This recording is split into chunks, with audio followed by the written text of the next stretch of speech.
In this video, I'm going to show you how you can block someone on Snapchat. Be sure to watch the video to the very end so you don't make any mistakes.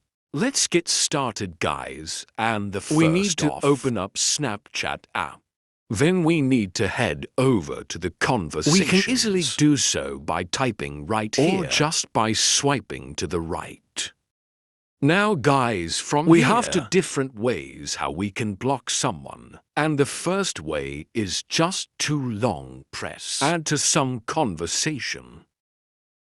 That will show you this pop-up. And from here, we need to tap add manage friendship. And that's where we can easily find this block feature. And now to block that user, I'm just gonna hit right here. And then to confirm it, we need to tap at block.